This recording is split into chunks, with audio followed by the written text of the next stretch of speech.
Welcome to the new episode of Voices of Plaksha, the signature series, which is hosted by Center for Thinking, Language and Communication. Today with us we have Dr. Prashant Suresh Kumar, who is Assistant Professor in Plaksha University. So, Professor, before starting into any of the questions, any of the research topic you are into, or any of the teaching subject which you teach in university, I want to know who you are as a person. Let's just remove Professor tag right now. Okay. Who is Prashant? If I were to define about myself, I would define Prashant as someone who's very passionate, who loves to follow his passion. And that's what's landed me in India and in the university. So I have a passion for teaching. I have a passion for running. I have a passion for interacting with students. So I think someone, who follows passion. That's how I would, put it. Could you take us through your academic journey, like you started from India and then in Sweden and then in Netherlands? So how was this whole trajectory about? So what all you learned with each particular stage of your life? I used to read a lot. Okay. Fiction books, and there was this one book called The Jurassic Park, which I'm sure a lot of people have seen in movies. I read that book, and that got me extremely fascinated in genetic engineering. So that's how I landed in biotechnology. But once I went inside the coursework and the program, of course, genetics was very exciting, but there were other things that excited me. One such course was bioprocess engineering, and I think a big role there was because of the teacher, the way she, engaged with the students. That really made me interested. And to follow up on that, I worked on, using bioprocesses for treating wastewater. That was my bachelor's thesis. So as a sequence, I wanted to connect with applied biotechnology, and that's how I chose Sweden. And there again, I worked with water treatment. I was slightly going into the biochemical side. And so it was sort of, the teacher influenced me, inspired me in bioprocess. That led me to working on wastewater remediation. That led me to a thesis in Sweden along similar lines. And then for my future research, with water being the thread, which I didn't predict when I joined biotech, Netherlands was an amazing spot because I think they are really good with water technology. So that's how I landed in Netherlands for the PhD on. So when you started with BTech, especially, like it's not a very general and common idea that anyone chooses biotechnology, choosing engineering, especially. Yeah. Usually, I guess 10 or 15 years ago, when engineering was somewhere in the market, people usually choose electronics, electrical engineering, mechanical. But biotechnology was something which standard at a multidisciplinary point because it has biology along with engineering. Yeah. So was there any particular anecdote or reason you chose biotechnology during your first year of engineering? So where I joined, I had to enter with the program. So I'd already made a choice. And I think the choice was a combination of things. One, I said it was heavily inspired by reading these books on genetic engineering. And B, when I looked around my circle, there were a lot of people who are pursuing other branches of engineering, whether it's mechanical or electrical, electronics. So I also didn't want to tread the same path. I wanted to try something different, and this book just was a nice catalyst. That's how I ended up there. So started studying in India, Yeah. then Sweden, then in Netherlands. Yeah. With each and every step, was there a change and shift in your academic ideas, the way you are perceiving the world, the way you understand your subjects or disciplines? How did it happen with each and every different country? I would want to know. Yeah. So in India, already so I was from the central board, and then my university was a state board university. So I already saw that there was a lot of emphasis on how much you write. So not just the quality, but there was, in the answer sheets, there was also some emphasis on the quantitative. How much are you able to explain in an answer for a question? So for example, in CBSE, I think, as far as I recollect, the highest mark for an individual question was 6 marks in math exams, I think. In other subjects, it was maybe 5. And once I entered university, the highest mark was 16 marks. Okay. So I didn't even know how do you answer a 16-mark question. And it turned out you just had to write pages sometimes, which was preferred in that mode. And as soon as I stepped outside, I knew that was not the case. I'd heard about it, but as soon as I went to Sweden, the emphasis on quantity was very little, if at all. So it was always about quality. It was always about, what, can you pinpoint on the answer? Can you really touch down on what the question is asking, rather than, expanding around that a lot. And that refined a lot when I went abroad, and I could see that there was a huge emphasis on let's say touching, really being very concise, hitting the nail on the head, being very precise in your answer. And that was also the time when I got exposed to hardcore research. So that's when I started to understand things from not just perspective of how things worked and know what they were, but also I started understanding how were they discovered, right? So we read a lot of laws and theories in our textbooks, uh, and we do hear about a few landmark experiments, but only once you enter research, then you really experience how is the process of generating new knowledge. So that was something I learned during my masters. I had fantastic supervisors. And again, in Netherlands, then it was one step further. It was a bit more specific. So that's how I would see undergrad was broader, masters slightly more specific, and the PhD is sort of a deep dive. And there again, I had amazing colleagues and a great team. But there, what I learned was not just research, but also how to tackle a challenge that was out there in the real world and bring it and approach it from a scientific research perspective. So I worked with industries as well as with academicians, and then we saw this industrial academic collaborations that used to form to solve some of these challenges. So those were things I took out from my PhD. So that's how my journey has been. So your PhD and your research, and somewhere your research imbibes the water concept a lot. And coming to your research and PhD degree in a country like Netherlands, which is literally below the sea level, as you suggested, and I also researched. So did it change your relation with your core subject of water in a different way? Like, I'm asking in a sort of philosophical and in that sense, like living all around water and then doing a research in water itself. Yeah. How was that whole journey like?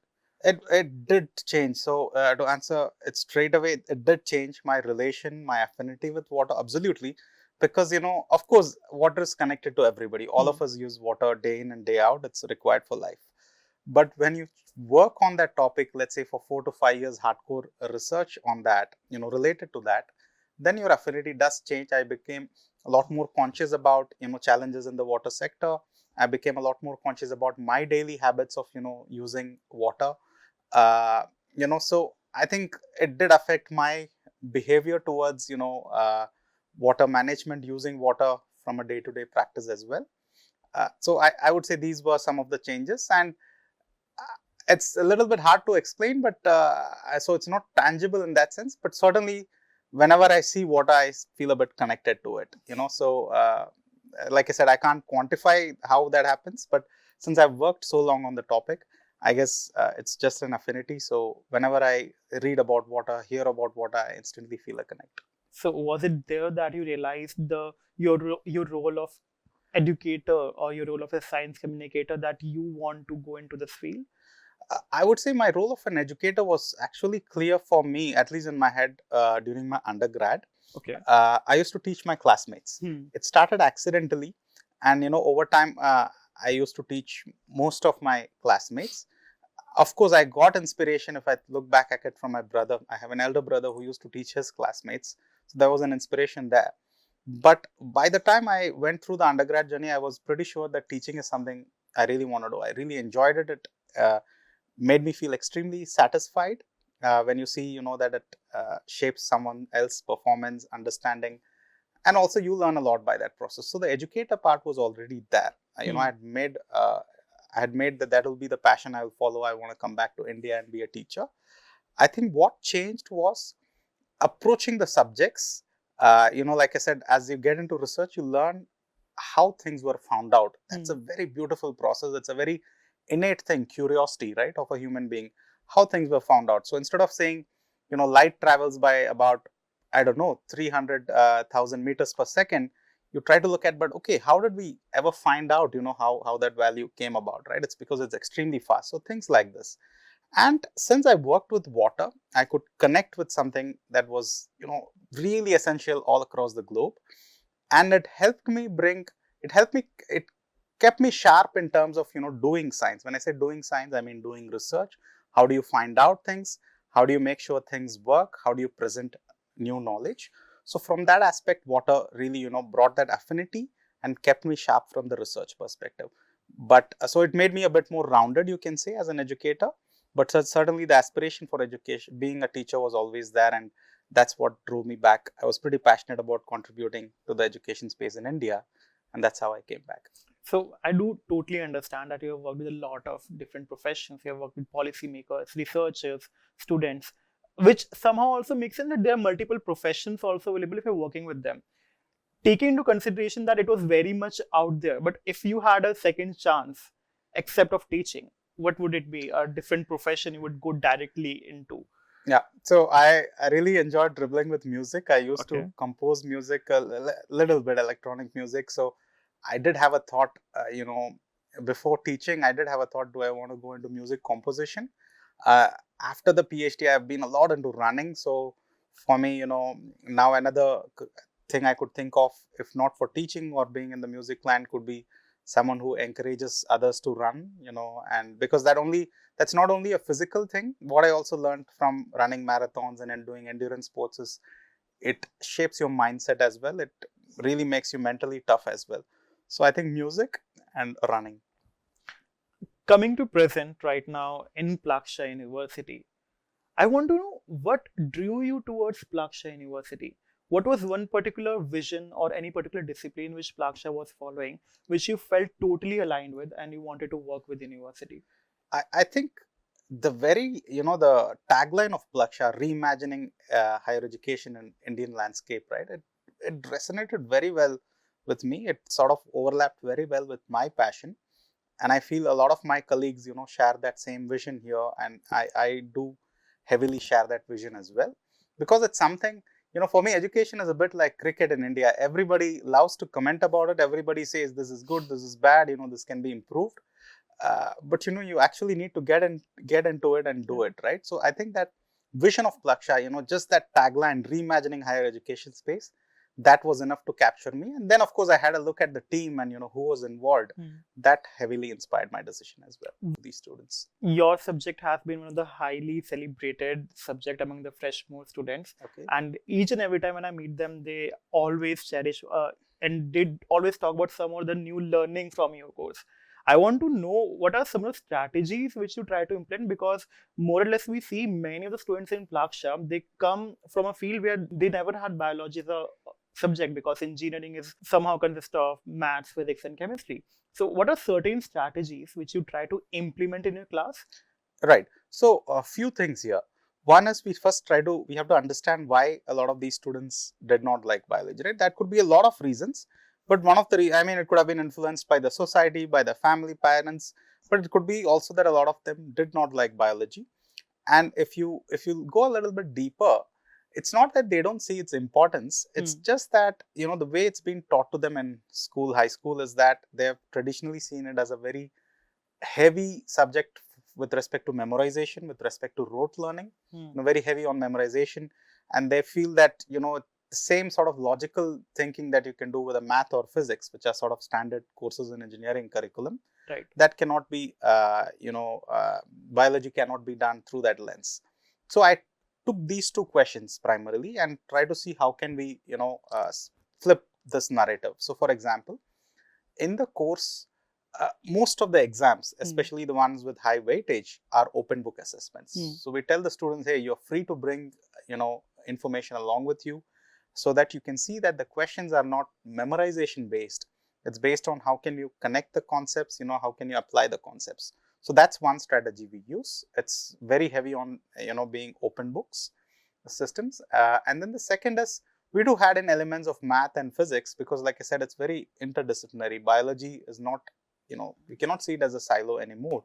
And so we do bring in, elements of equations, modeling in biological systems. We also look at the physical underpinning of some of the phenomena. For example, a very key topic is photosynthesis. How do plants capture light and, generate food from them and derive energy? So if you look at it, it's an extremely complicated, deep down, it's an extremely beautiful and complicated process, where you have photosystems, you have energy from the photon getting transferred, getting relayed across the system, and getting harnessed into food molecules. So it's a very beautiful process. There's a lot of physics, there's a lot of math in there as well. So we try to bring in these elements, present the biological concepts in this way to the students, so that they can see that, hey, the same logical way of approaching math and physics can be applied to biology as well. But if I ask you one particular message for the students, let's say for 10th or 11th students, because they usually have a perception that biology as a subject is highly content driven, it's too specialized. So what message would you want to convey to them? Like, I think gone are, see, back in those days, perhaps that's the way assessments were done. If you even go a few decades ago, right, there was a lot of, you did have some level of need for remembering things. But nowadays you have, as you know, everything is available in your phone. You have ChatGPT, you have Google, so you have access to information. So just having access to information, just memorizing things does not have the same value anymore. So the things have changed. Technology has changed the way we even approach the topic of learning, right? And so I think gone are the days when you really have to rely on memory for biology. I'm not saying it's not useful. I just feel it's not needed. So you still have to remember things, not from a rote learning perspective, but just the way you remember, your address or some friends' names, right? With practice, you get a hang of it. But you have to think more on applying the concepts, connecting the concepts. So I would say don't worry about the way you conventionally perceived. I think a lot has changed, and biology certainly has a huge role to play in solving some of the upcoming challenges. Adding up to that question only, Plaksha, one of the subject which you teach, it works on the intersection of engineering and biology. I want to know and understand, why do you think, and why does university, and especially now the scenario of the world, why do engineers need to understand that this intersection is really, really important? Yes, because I feel that a lot of this challenges can be solved by biological solutions, and moreover, also within biology, right? Gone are the days when you can just solve biology through pure natural science approach. Recently, I think a couple of years ago, a Nobel Prize in chemistry was awarded to someone who were experts in artificial intelligence. I think DeepMind was the company.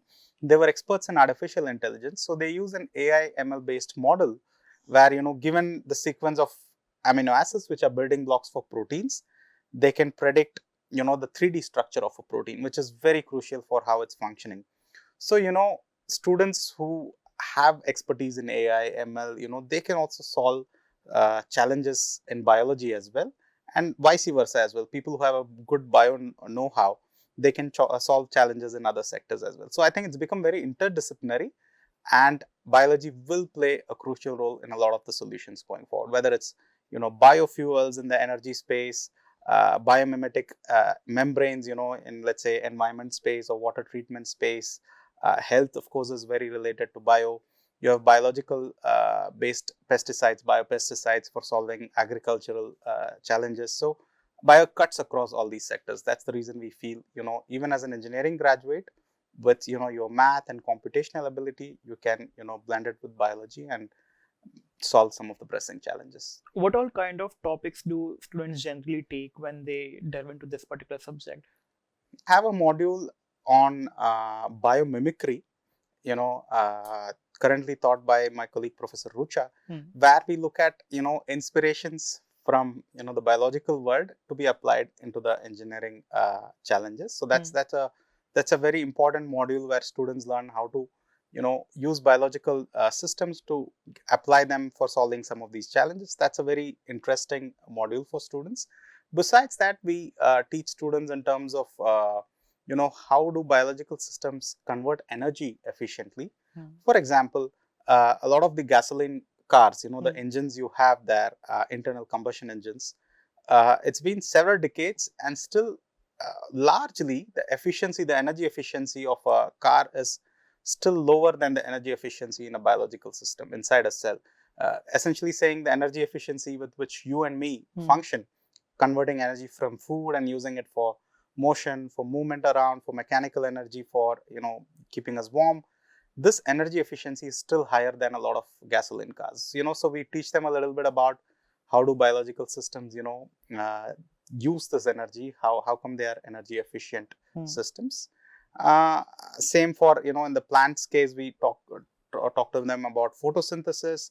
Then there is a module on human physiology, where we, when you and me are talking, there is actually thousands and a lot more of signals being generated in our brains. These are electrical signals underpinned by mathematical equations and physical laws.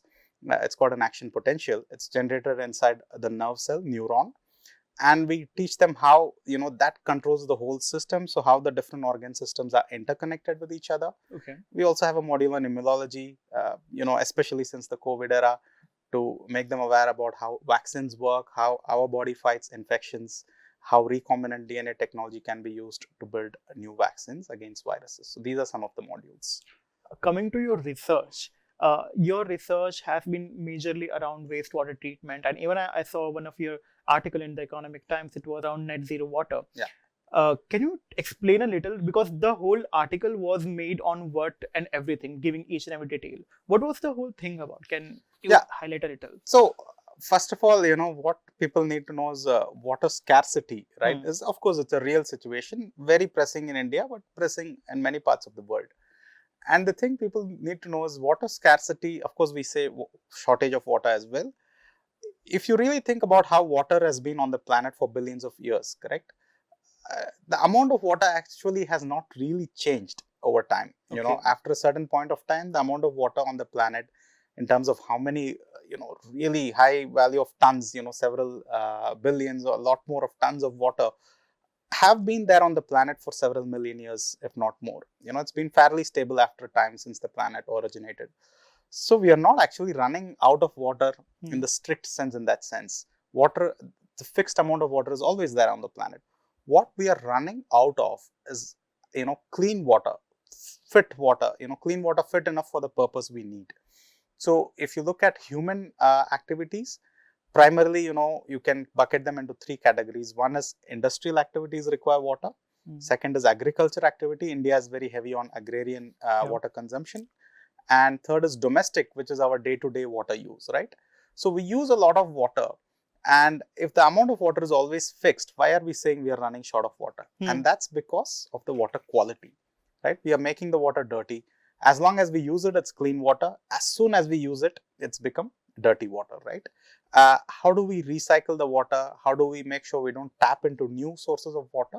That's where this net zero concept comes, which essentially means that whatever water you are generating and whatever water you're using, by generating I also mean, either from a source or from rainfall, and you're using, can you recycle and, reuse it again, so that eventually you're not consuming anything new. So it's net zero, because whatever you have used, you're reusing, and, so there is no difference, and there is no new water being used, new source of water being tapped into. That's what net zero means. It can include rainfall as well. But essentially, are we able to be self-sufficient? That's what the net zero water means. Looking from the water point of view, what are some of the real world challenges which do you think we need to address right in this particular moment itself? It's extremely a complex thing. Water is something that is associated with all of us, right? All of us have water inside our body, inside our cells. We use it on a day-to-day basis. It goes on different aspects. One is the technical aspect, technological aspect. Can we treat wastewater, make it clean enough to use for different purposes, even for drinking? The technologies are there. For example, we have technologies that can take our wastewater, the sewage water, from the urine and feces, and treat it to such an extent that you can drink it again, right? So whatever is going into a sewage treatment plant, you can treat it to such an extent that you can drink it again. So that's a technological challenge that's solvable with the current technologies. But if you look at it, how many people would want to do that, right? So there is a mindset related challenge, especially in a country like ours, where water is considered very sacred, is used for, offering prayers to a lot of, gods. Do you really, would it be okay if someone told you, hey, this water has come from the sewage treatment plant, but it's fit enough to drink again, so you can use it? So there is a social element as well. There is a mindset element as well. And of course, there is a policy related element, and there are behavioral aspects as well from day-to-day basis. How can you conserve water? For example, it's very common, especially in winter here, that you switch on the geyser and for a first half a minute or so, you let the water flow by because you still have cold water coming in, right? Yeah. But can you capture that water in a bucket and reuse it somewhere else before you take the shower? So things like that, behavioral aspects. So I think it's a sort of a 360-degree problem from all aspects. We have, scope for making improvements. But yeah, if you ask me, what can someone do at an individual level? Then small behavioral things like think consciously where is water getting used when you really don't have to use it that much, and to try to make savings. I think that can start at an individual level, but certainly all around, people are working, scientists are working on technological solutions, governments are working on policies, so all around there is a lot of effort needed. One of your project also relates to a water body within the Tri-City, which we discussed earlier about. Can you share a few things about it? Like, what was the whole starting point, how you build it upon it, and what are the current results, which whatever you have got till now? Yeah. So that started, it's called the Encho. It's a sort of a canal. It's sort of a stream that flows from Chandigarh through Mohali, just behind Plaksha as well, and goes all the ways. And I think somewhere 60, 70 kilometer, downwards, downstream, it meets the river Gagar, which is an important source of water for agricultural activities as well. So while coming to Plaksha often, I would see this Nala sort of. It's called the Encho, but if you talk to the communities who live near the Nala, it's called the Ganda Nala, which is sad, but that's the reality. So as soon as you cross it, you really know that it's not fit. It's polluted. You can see the smell. You see it's in really bad, shape. There is a lot of waste around it. The water looks very dark. So I was like, okay, we have a Center for Water Security, and we are working on, solutions for water treatment, but there is a very dirty, very polluted Nala right in our backyard. So even if we, talk with others, first we need to, be confident that, hey, have we worked on local challenges, right? That's how this idea came about. So my colleague, Dr. Malini, who's the director for the Center for Water Security, along with her, we decided this will be a project we take up. And we have monitored a stream. We have monitored the stream for about 15 kilometers over a year now. And, at regular spaces and regular time intervals, we have collected water quality samples for water quality analysis. And now we have an idea of what is causing the pollution and what is the level of pollution. So the next step would be to think of treatment strategies for that. I believe something like this, which is like something in the backyard itself, treating that is way much more like a real world challenge. And when you delve into such kind of topics, I want to know if there's any key challenge which you address on everyday basis among the community or among the faculty or among the general audience, and what are some of the key learnings when you start working on these kind of grand challenges? I think first of all, there is a mindset related challenge, especially when you have an urban stream like this and you have challenges where you don't really have a straight away, you're not getting a product out of it. It's more a sort of a community challenge you're tackling. Straight away there is a mindset challenge as to who owns the challenge, right? Whose is the challenge to start with? Why are we doing this? Isn't this maybe something the government has to do, right? So I think that is the challenge. As soon as you're discussing about the project, people ask you all sorts of questions, but why are you the one doing this, right? Shouldn't this be taken by someone else? Is this the right option to work on? So that's the first level of challenge, in terms of having these sort of let's say polluted streams, taking ownership, who gets into it. That's the first level. Second is, a lot of these data collection really needs a lot of, especially when you're first ground truthing, which is collecting the samples directly and analyzing, it is quite a lot of laborious work. Our research colleagues, Dr. Naveen and Jasleen, have been the ones who have been taking, ownership of this project, collecting the samples, and I've been with them once or twice, and it is very challenging to go, close to the Nala, get the water stream. So you have to realize that although at the end of it, you get the data and you are able to present the results, you find some important things, doing the thing also takes, the process of getting the samples is also quite laborious. So that's a challenge you have to own up for. And after that, the next level is how do you set up a good interaction with the relevant stakeholders? So now you have the data. How do you use that data to talk with the relevant stakeholders, the policymakers, the government, certain NGOs maybe, would certain industries be willing to provide treatment solutions? So these are, of course, interactions, but those could be a challenge itself because everybody has a different expectation in terms of what they want to do and what they can get from it. So I think these are some of the challenges that we expect. But certainly, owning the problem and doing the hard work to get the data, these are some things I would affiliate as key things with respect to this project. Almost each and every city in India is filled up with these kind of small nalas or somewhere we are blocked and everything. If you could offer certain micro solutions, something like which is technically available and economically very feasible, what could be something which you can suggest to like even people around us? Right. So I think indeed solutions have to be context specific. So you have to see what is in there in the water to be able to suggest solutions. So as a scientific, as someone who does research, who works in science, I would say certainly you have to do a proper investigation to understand what could be solutions in terms of treatment. But certainly a thing that everybody could get involved in, and this is happening for a lot of projects, is citizen science. So nowadays everybody has a phone with a camera, smartphones maybe. So things like this where if you spot somewhere there is a discharge coming out, it's leaking into the stream, things like that, you can take a picture, you can take a photo and submit that. So citizens can play an active role in identifying if they are suspicious, if they see reason for concern. I think they can play a big role because getting data for a very large stream is very hard by just a small team. So all the help that citizens can provide from citizen science, I think that will be very helpful. Having said that, I think a proper investigation needs to go before any sort of treatment comes into play, because like I said, it's context dependent. Not every stream would need the same type of treatment. So once you get the data, then you can sit with the core team and see how to best go about it. So there, I would say the policymakers really need to get hand in hand with the scientific people as well. Yeah. What's your opinion if I ask you that if India is running out of water or India is running out of good water management? What do you think? Good water management, certainly. I think, of course, India is highly populated. You could always say the freshwater resource, fraction of freshwater related to the population is lower compared to some of the other countries because we are highly populated.